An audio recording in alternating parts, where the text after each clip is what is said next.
break a lip. Break a lip. Hi, good morning everyone. Good morning. I'd like to introduce myself. I'm Dominique, this is Salma, this is Maria, and this is Alicia. Firstly, I just want to let you all know you all would be your focus group business leaders. Okay, so if you all would participate, we would appreciate it. I would just like to acknowledge and thank you all for the consideration and trust for allowing us the opportunity to make this presentation to you all this morning. Thank you. Right. So we'll now start.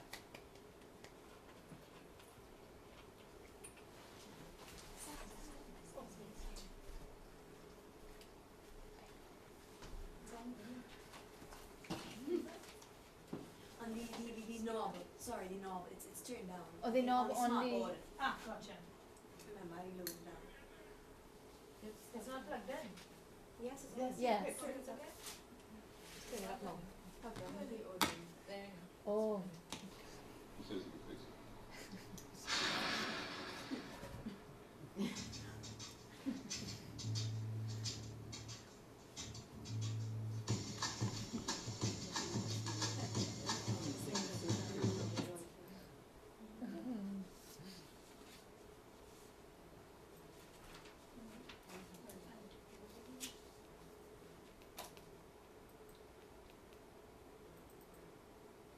That was just a little food for thought.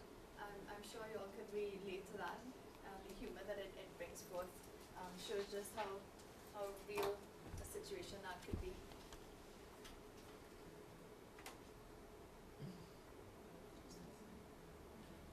I'm just going to read this quote here for you all. You are not here to merely make a living. You are here to enable the world to live more amply, with greater vision, with a finer spirit of hope and achievement. You are here to enrich the world, and you impoverish yourself if you forget the errand. By Woodrow Wilson. Again, just some food for thought.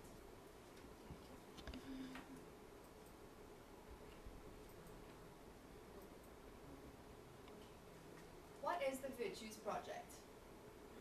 Virtues are universal, positive qualities of character. The Virtues Project was started in 1991 by Linda Kavelin Popoff, Dan Popoff, and John Kavelin. Actually, they were at a brunch one Easter Sunday, and they were just deliberating the sad state of the world, and in particular how it was affecting the youth and the high incidence of murder. And they were talking, what could they do to make a difference, and decided, apart from just discussing it, maybe they had a stake in it and maybe they can make a difference. And so this is where the whole idea of the Virtues Project began. And they took a little time of discernment and went into a bit of a retreat, and this is where it all began. It's now in 100 countries, right? It's based on the wisdom of all the world's diverse cultures and religions about living by the best within us. Courage, honor, justice, kindness, and all of our innate virtues. Okay?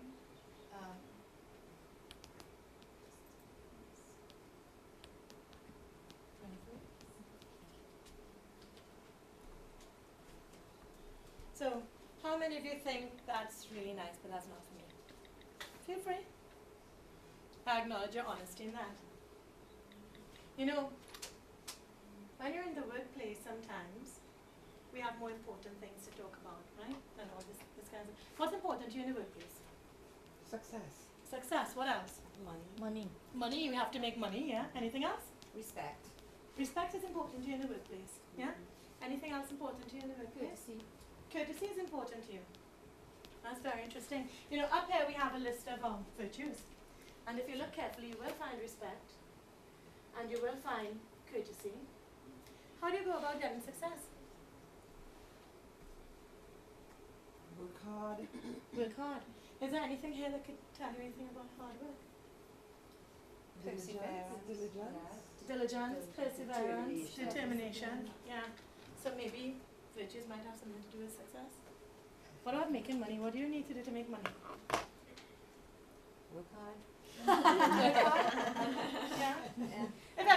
some if everybody did the self-discipline. same thing, Yeah.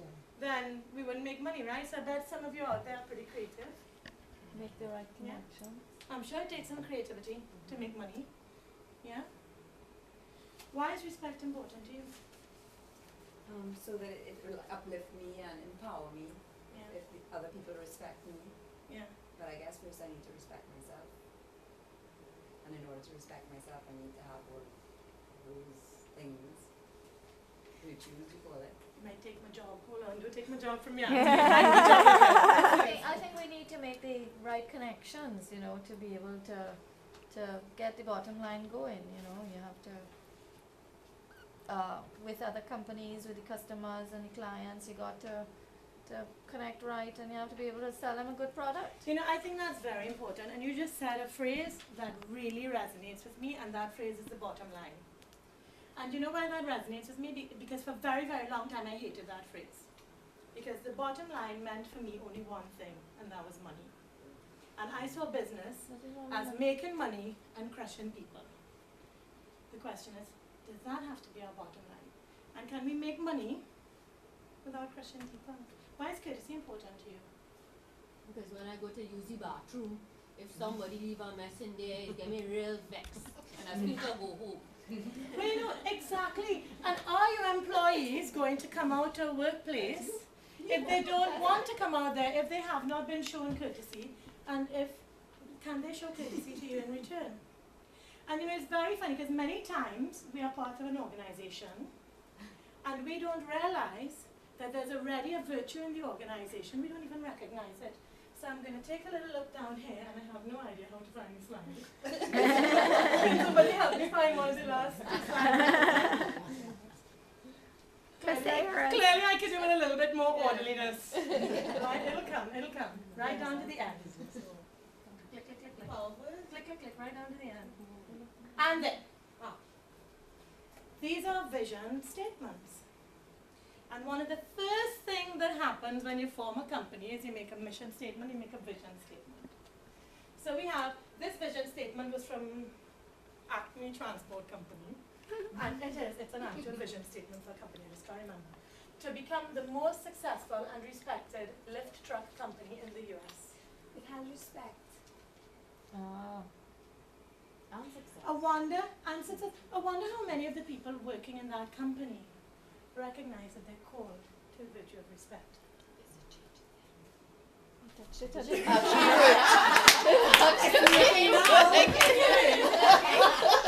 the arrow, hit the arrow. Let's go back.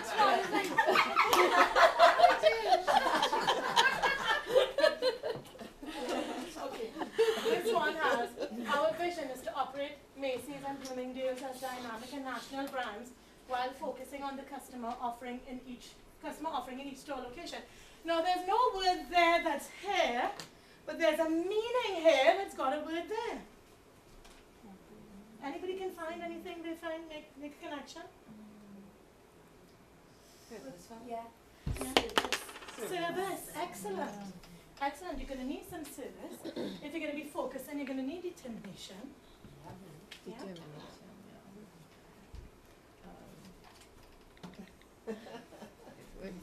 Wow. This is Nike. To bring inspiration and innovation to every athlete in the world. Which one of you here disagrees that the world could do with a little bit more inspiration? Virtues in the workplace, you think? No, 5 minutes.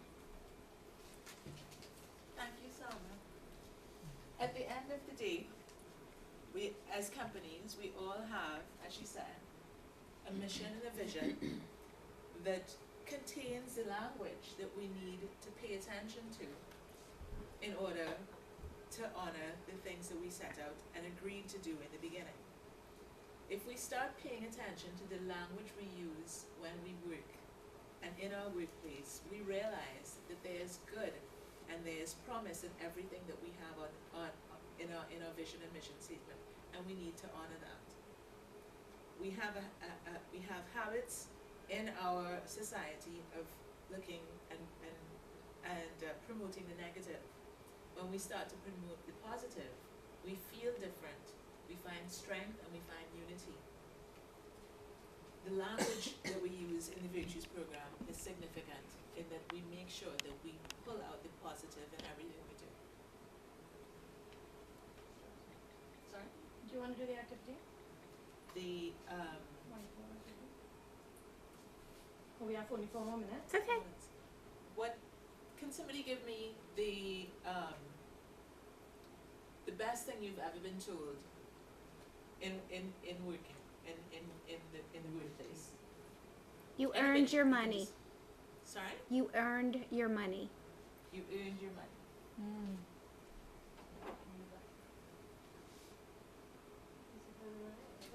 Just pretend. Just Just pretend, just pretend, just pretend. Like, go ahead and write it. Oh, it is writing. It is writing. Yeah. Oh my gosh. You know? Press hard. Oh, press hard. Yeah. Right. Don't worry. You Okay, pretend in your money. earned your Your money, money, yeah. right? What's the worst thing that anybody's been told in a workplace? Mm. Go ahead. Anybody? What's the worst thing you've We been told? don't need you. We don't need you. Now, you earned your money. Is there a virtues, can you think of the virtues, a virtuous word that allows you to think along those lines? I'd say excellence. Would that work? You earned your money, so you achieved excellence. Yeah. Yes, Yeah. you achieved excellence. Reliability. Reliability. You were reliable. Purposeful. Purposeful, right. And on the other side, what can you say about we don't need you anymore? What are the growth ideas that we can use towards we don't need you anymore? Unity. Mm. Unity, because if we're thinking we don't need you anymore, it's a lack of unity, but what you need to grow towards is unity. Anything else? Cooperation. Mm. Cooperation, Cooperation. right. We no longer need, 2 minutes. We no longer need you as part of our team. So, Serve. sorry? Service, you're not showing enough. No, you can't say it like that. Well, What kindness? It's not a kind thing to say. I'm gonna say let's keep going, Yes. because this is just a little window into what you can do. So Right. keep going. kindness, you said kindness. Yeah? You mean what you said, I think. Because the way it came across was something that needed to be built on. So, we try, Yeah, okay, so this was speaking the language of the Virtues Project, and we wanted to introduce you to it because we wanted to zoom in that at the heart of every organization, it's dependent on the people and the characters of the people form the culture. And we would like you to understand how the Virtues Project can make a change within your own life, personally, and with your relationship with the people you work with and with your company. And we have a quote here from Peter Drucker's, everybody knows him. Yeah. He says, management is doing things right. Leadership is doing the right things. We would like to use the Virtues Project in your organization to improve not only your life, but the sustainability of your business. Like this very wealthy man, Ted Leonsis. Leonsis. If you do get a chance to look him up, he he used his creativity, his intelligence to become one of the wealthiest persons in the world. And he almost died in a plane crash. And when he was about to die, he thought to himself, there must be more to life than I have done. So it's not only about the bottom line. It's not only about getting more powerful. It's really about the impact that we make in the world. And that's why from the founders on that little island in Victoria, who decided one day to make that change. We want each of you, and here we will show the hummingbird slide from the lady, right, if we have a chance, and that's it.